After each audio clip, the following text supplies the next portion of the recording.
Ako si Kamaestro. Ibabahagi ko sa inyo ang isang kwento. Hango sa totoong buhay, simulan na natin. Itong mga panahong ito, kasalukuyang nasa edad 17 anyos, itong si Rico. Ito silang magkakapatid noon. Siya ang bunso. Bagaman mahirap ang kanyang pamilyang kinagisnan, labis-labis naman ang kanyang pasasalamat, lalo pat hindi sila pinababayaan ng kanilang mga magulang. Bilang pagpapakita ng pasasalamat sa mga ito, minabuti na niyang ihinto ang kanyang pag-aaral at ito na lamang sa pagtatrabaho ang kabuuan ng kanyang oras.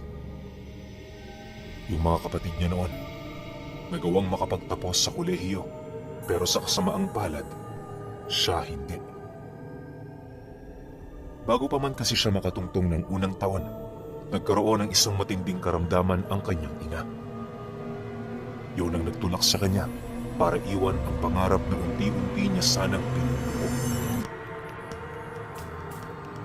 Alam naman ni Rico na mahirap yung desisyon, pero wala siyang pagpipilian. Yung mga kapatid niya noon, meron ng mga maayos na trabaho, habang siya, kasama ng kanyang ama sa bukid, nagbabanat ng buto.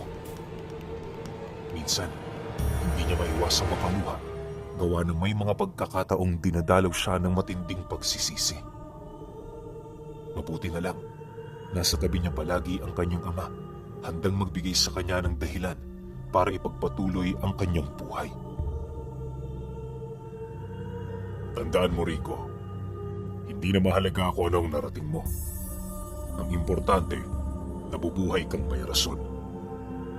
Tumanda ka man, alam ng lahat ng naririto kung gaano ka naging mabuting anak sa mga magulang mo. Hayaan mo na yung mga kapatid mo. Maaaring maginhawa nga ang kanilang buhay, pero hindi nila matutumbasan ang katapatan mo. Palaging paalala ng kanyang ama sa kanya tuwing nanghihina siya. Dahil sa pag-asang palagi nitong ipinapakita, natutunan ni Rico na maging matatag para sa kanyang sarili. Unti-unti na rin nawala ang pag-aasam niyang magkaroon ng magandang buhay. Gawa ng masaya na siyang nakikitang nakangiti ang kanyang ama. Sa halos ilang taon nilang pagpapagod sa bukid, unti-unti na nilang napapansin ang panghihina ng kanilang ilaw ng tahanan. Hindi naglaon, umuwi na lamang sila isang gabi. Nadatna na nila yung nagdedeliryo. Dahil si Rico ang unang nakakita sa maligaya ng kanyang ina, kaya na may dali-dali niya yung nilapitan habang tinatawag ang kanyang ama. Sa paglapit niya sa kinahihigaan nito, laking gulat na lamang niya nang bigla nitong hilahin ang kanyang braso, sabay abot sa kanya ng isang sinturon na hindi niya mawari kung ano.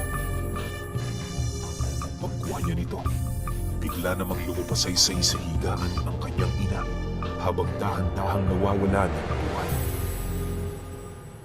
Pagtigil ng paggalaw nito, sakto naman ang pagdating ng kanilang padre de pamilya.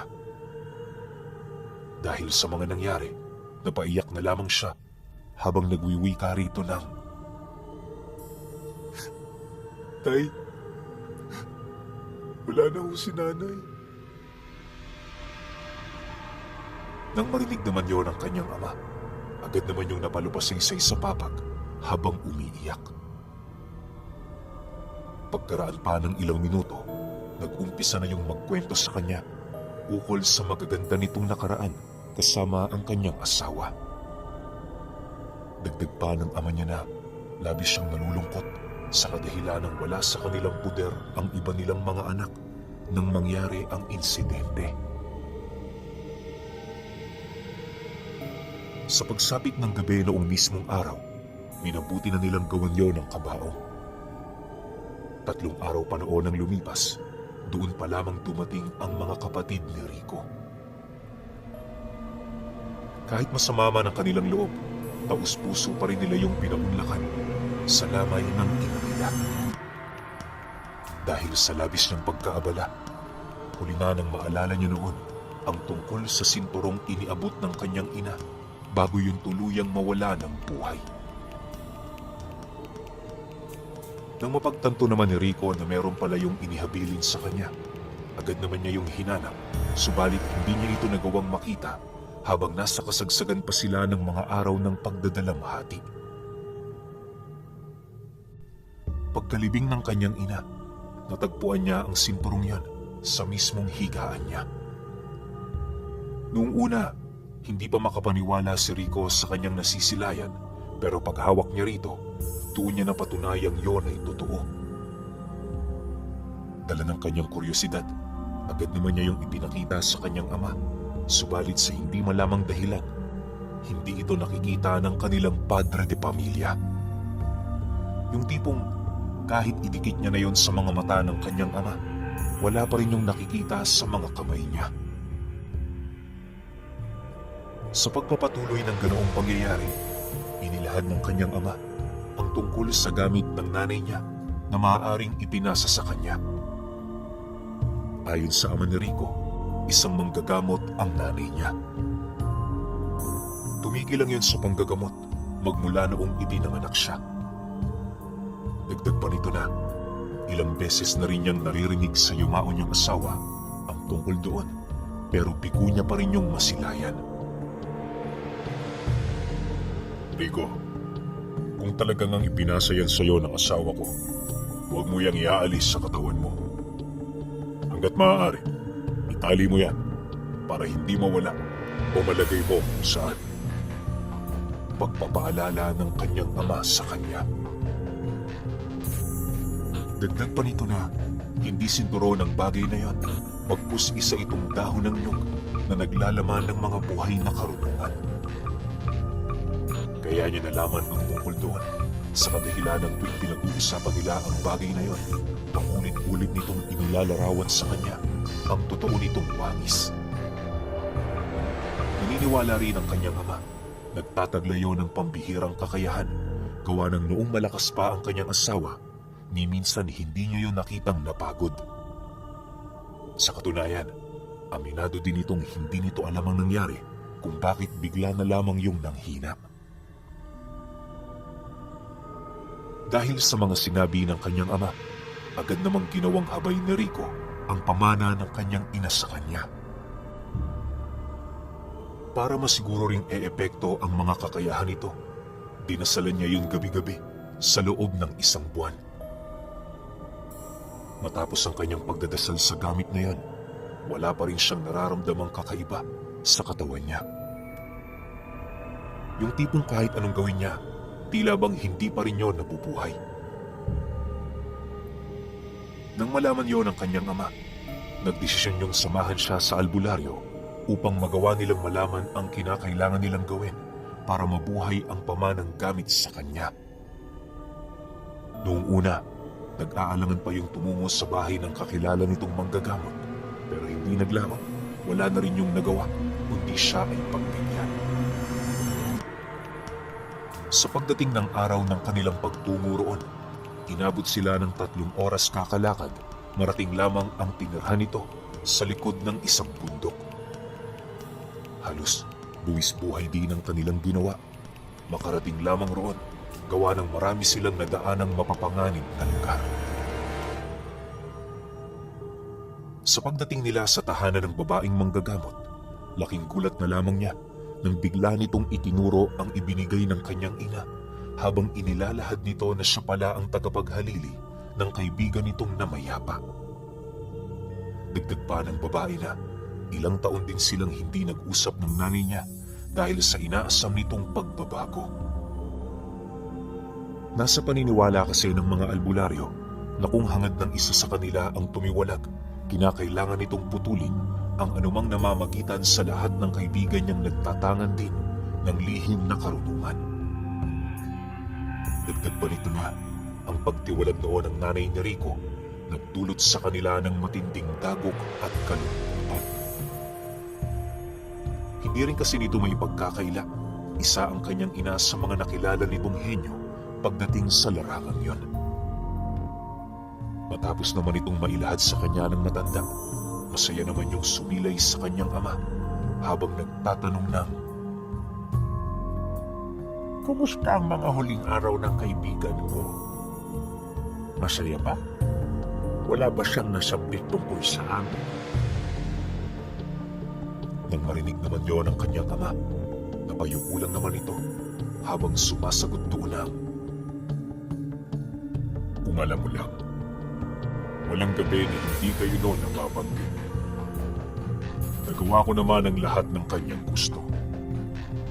Hindi ko sinabi sa kanyang mga anak kung ano ang kanyang tunay na pagkatao. Pero dahil si Rico naging tagapagmana ng kanyang abilidad, dapat lamang na malaman niya ang totoo. Habang nag-uusap ang dalawa, halos wala naman doon nauunawaan itong si Rico.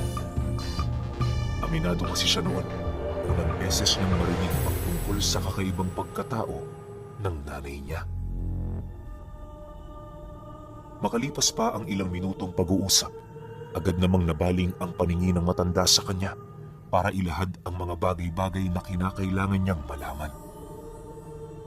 Ayon sa manggagamot, hindi nagkataon ang lahat. Naniniwala ito na kaya siyang pinagkatiwalaan ng kanyang ina ay dahil sa busilak ng kanyang kalooban. Dagdag pa nito na dahil sa gamit na yon, nagkaroon siya ng kakayahan para manggamot at tumulong sa mga nangangailangan. Tandaan mo, iho, hindi ang nanay mo ang pumili sa iyo. Tadhana ang may nais nito, kaya mas mainam na tanggapin mo ito ng buong buo. Huwag mo itong tatalikuran, sapagkat naniniwala ako, habang buhay na kamalasan ang sasapitin ng sino mang tumanggi sa alok ng tadhana.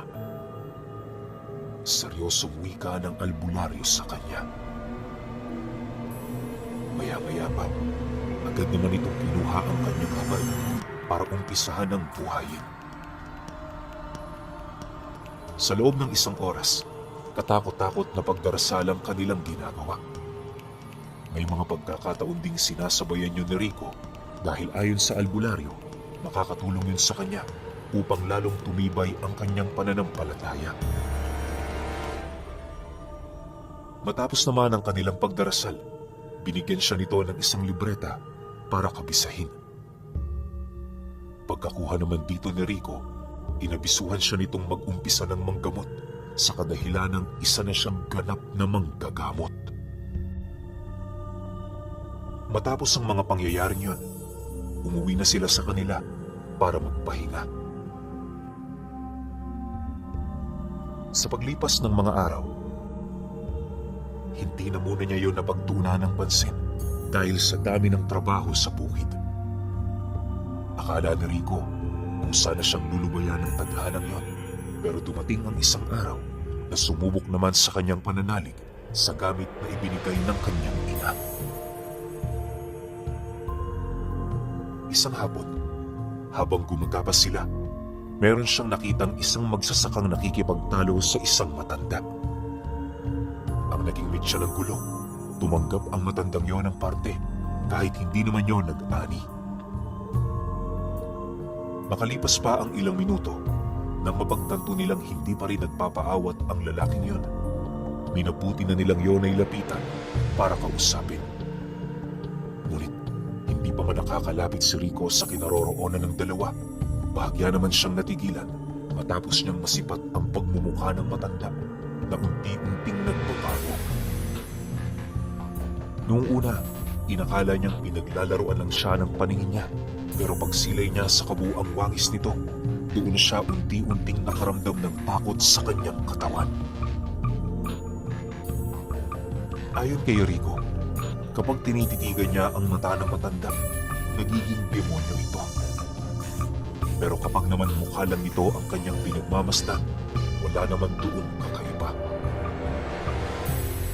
Pero sa halos ilang ulit na gano'n at gano'n ang kanyang ginagawa, tuluyan na siyang naniwala na hindi siya pinaglalaroan ng kanyang paningin. Kasi diba, kapag namamalikmata ka, isang beses lang yun.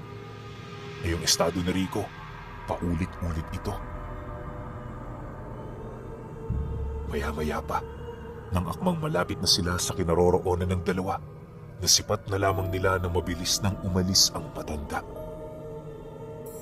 Sinubukan pa yung habulin ng kasama nilang magsasaka, pero para bang bumagal ang kilos nito. Hindi naglaon, nawala na nga ang matandang yon. Iniwan nito ang pinag-aawayan nilang parte ng ani. Sa paglapit naman nila Rico sa kinaroroonan ng lalaki, nasipat naman nila itong panayang pagtawa na para bang lubos siyang natutuwa sa pag-alis ng matanda. Ngunit pagpasa nito ng iniwang parte ng palay ng matandang yon, kitang-kita ni Rico ang pagkawala ng ulo nito. Dahil sa wala naman siyang kaide-ideya sa mga nasilaya niya, pinili niyang yon ay ipagsawalang bahala. Akala niya wala namang problema sa ganung pangitain, subalit nagkamali siya. Sa pagsapit ng sumunod na araw, nabalitaan na lamang nila patay na ang lalaking yon. Ayon sa asawa nito, magbabandang alas 4 pagising niya, nakita niya ang kanyang asawa na dilat ang mata, tapos naninigas na. Umihi na rin yun sa sahig at kasalukuyan na rin yung inangat-ngat ng daga. Dagdag pa nito na wala namang karamdaman ng asawa niyang yon, kaya labis na nakapagtataka ang biglaan nitong pagkamatay. Dahil sa mga pangyayari, nagdesisyon si Rico na sundin ang kanyang kutob sa mga pagkakataong nakakaramdam siya ng kakaiba sa mga pangyayaring nasasaksihan niya. Isang gabi, habang kumakain sila ng kanyang ama, meron siyang nasipat na isang duwending puti na naglalakad malapit sa pinggan niya. Pagtigil nito sa kanyang harapan, bigla naman niyang gumising tapos nagwika sa kanyang isipan. Ayon sa nilalang na yon, magmula sa gabing yon, ito na ang magsisilbing gabay ni Rico. Bukod kasi sa hindi niya alam kung ano ang kanyang gagawin, labis din yung nagagalit sa kanya, buhat sa pagsasawalang bahala niya sa mga nakikita niya.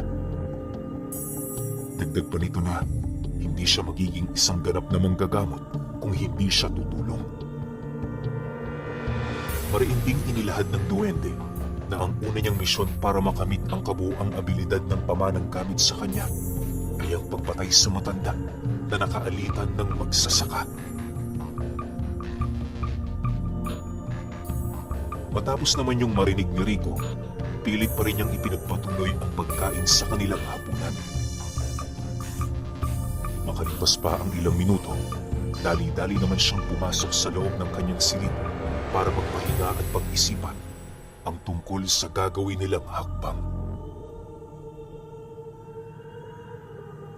Kinabukasan, nagsilbi namang gabay niya ang duwende ukol sa mga bagay-bagay na kinakailangan niyang malaman. Inutusan din siya nitong pakainin ng dasalang kanyang karga dahil kung hindi, paniguradong malalagay siya sa alanganing sitwasyon sa oras na kaharap na niya ang matanda. Matapos naman itong marinig ni Rico, minabuti niyang sundin ang lahat ng sinasabi ng kanyang gabay.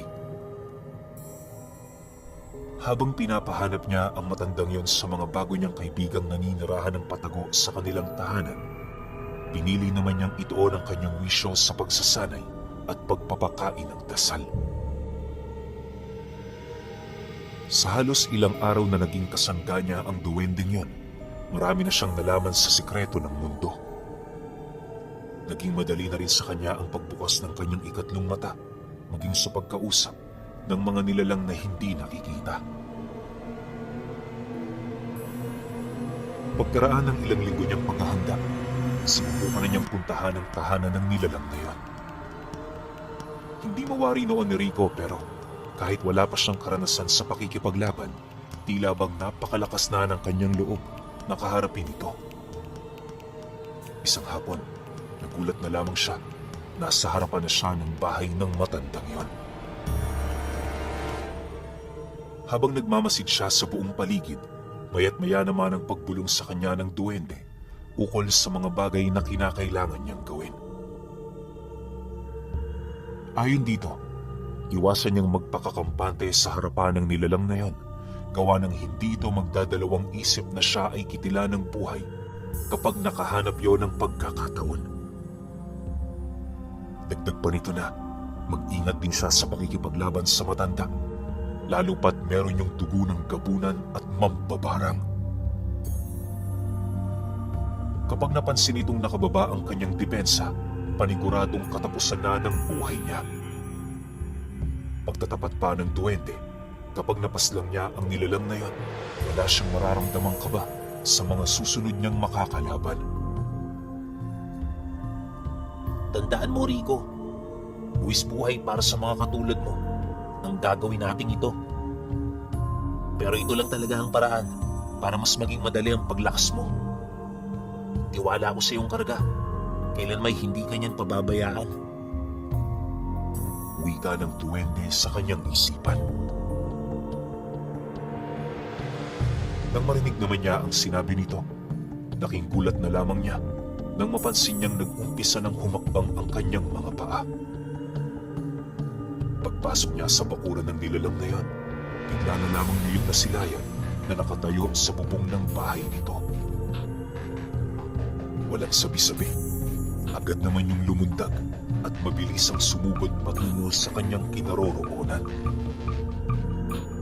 Nang masipat naman yun ni Rico, agad naman siyang nag-usal ng dalawang pataga sa may tulak ng dalawa niyang kamay sa harapan ng nilalang. Maniwala kayo o hindi, nang akmang magawa na niya ang bagay na yan, doon niya nakita kung papaano tumilapo ng matanda na parabang tinamaan yon ng hindi maipaliwanag na puwersa. Dahil sa kanyang ginawa, dahan-dahan naman yung napatayo habang ngumingisi. Pagharap nito sa kanyang kinaroroonan, seryoso naman yung nagwika sa kanya ng,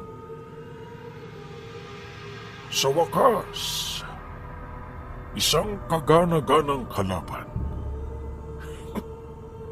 Huwag kang magpakakampante sa karga mo, iho. Baka kasama mo yung mailibing sa bakuran ko.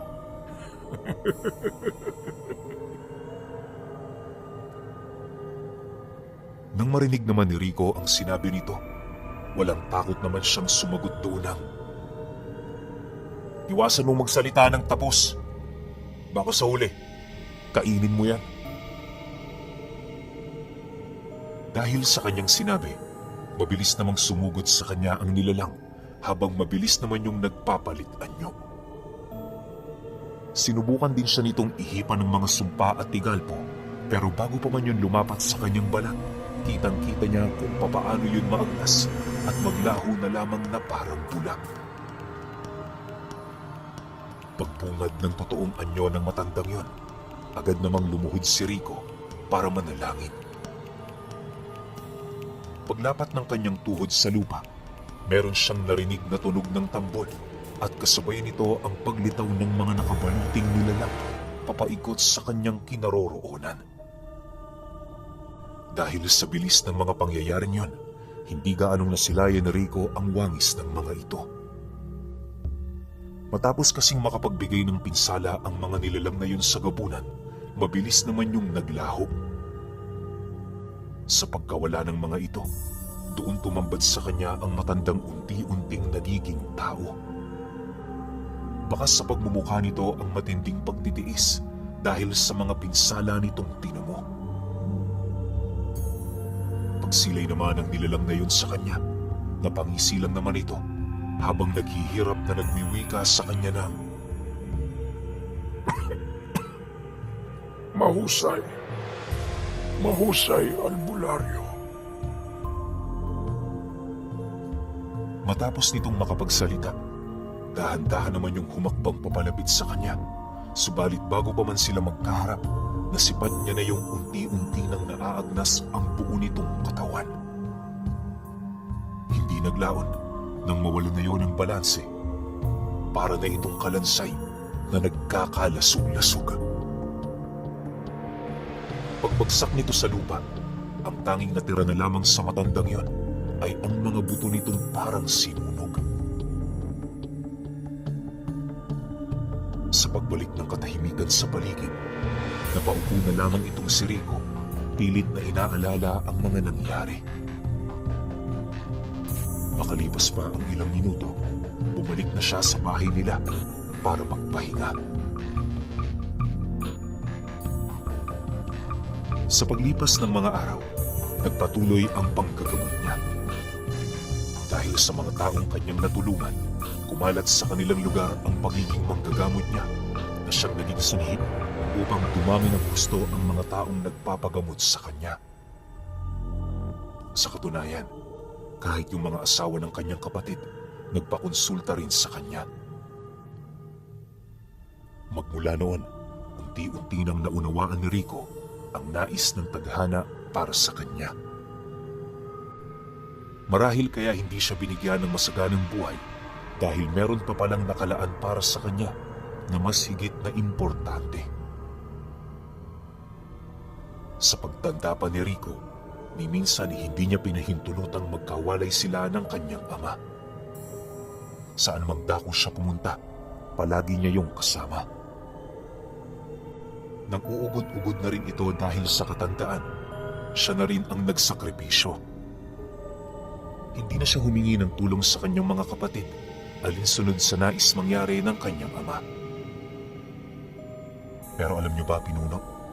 Salat man sa pamumuhay itong si Rico, nanatili pa rin siyang nagpapasalamat dahil hanggang sa huli, nakasama at nabigyan niya ng serbisyo ang kanyang ama. Para sa kanya, yun ang pinakamahalagang tungkulin ng isang anak sa magulang nito. Magpahanggang sa ngayon, nanatili pa rin sariwa sa alaala ni Rico ang maamong muka ng mga magulang niya, lalong-lalo na ang nanay niyang nagpamana sa kanya ng isang kakaibang karga na siya namang nagtulak sa kanya upang tahakin ang daan ng isang manggagamot. Sa pagtagal ng panahon, kahit napakarami na niyang karga sa katawan, alam niya pa rin sa kanyang sarili na ang pinakamalakas sa mga ito ay ang mahiwagang sinturon na ipinamana kay Rico.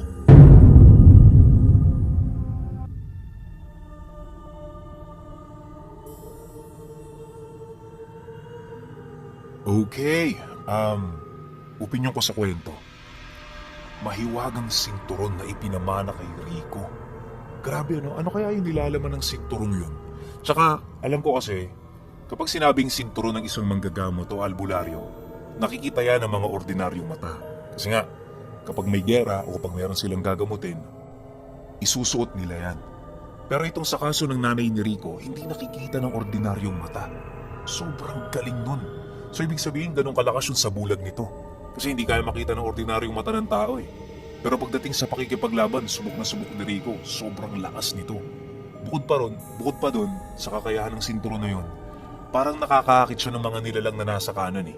Tulad na lang na parang biglang may dumaang duwending puti, tapos biglang naging gabay ni Rico. Siyempre, bukod sa duwending puti na yun, meron pang gabay to si Rico. Siguro hindi na lang nabanggit dito sa kwento, pero marami ng nilalang na nakikita to si Rico. Alam mo Rico, sayang lang no? Ang ganda sana kung ginawa nating series to eh. Baka meron ka pang ibang kwento dyan na pwede nating ilagay sa channel. Kasi alam ko, hindi pa dyan yan magtatapos. Tsaka marami ka pang makakalaban. Diba? Kung sana lang naman ha, pero kung wala, ayos lang din naman din. Kasi sobrang sold na ako dito sa kwento. Ang ganda nito eh. Diba? Isipin mo, bago ka palang nagtatanga ng sinturon ng nanay mo, pero nakapatay ka na ng isang mataas na uri ng aswang. Pambihira yun. Diba? Pero syempre, kayo pa rin. Kung may opinyon kayo sa kwentong ito, comment nyo lang sa baba. Yun lang. Hanggang sa susunod na kwento. Salamat.